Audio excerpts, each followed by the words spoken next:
Mga kapuso, duha ka menor de edad na naimbolbar sa separado nga drug bypass operation sa Iloilo City. ICPO may paandam sa mga nagagamit sa mga menor de edad para sa iligal nga aktibidad. Ini ang gintutukan ni Kim Salinas. Abril 30, ang isa ka 15 anyos nga lalaki ang naging subject sa drug bypass operation sa Kaburisan sa Barangay Maria Cristina, Haro. Mayo 2 ang naaresto naman ang 17 anyos nga lalaki nga nagaduso sang droga sa Barangay Sambag, Haro. Malapit 1 milyon nga balor sang droga ang nakumpiskar sa mga operasyon. Ang mga menor de edad ang gin-turnover sa Kaburisan sa balay dalayunan. Ang pagkaimbulubar sa mga pamatanon sa iligal nga aktibidad ang ginkabalakan sang pila ka ginikanan. Siyempre, kapil pa may bata kung nga minor mo.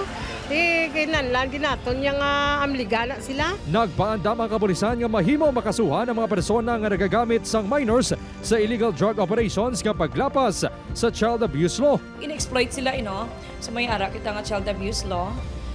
Kung ano ang mga specific pagid nga violation diri sila paggamit sa ila, ang vulnerabilities nila kay tikon bata kay mas dali kaya mahabig mahaylo. Mas ginpasangkad pa sang Women and Children Protection Desk ang pag-coordinate sa mga kabarangayan, ilabi na sa pagpaintindi sa responsibilidad sang ginikanan.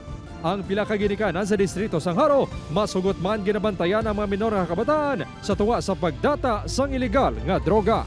Tanya nga kung i-check nila ang bata nila kung gabi kung nara sa ila sila balay kung wala. Kaya ikaw magyapang nga dinikanan ang mapiktuan. Upod Caramel Porquia, Kim Salinas. 1 Western Visayas.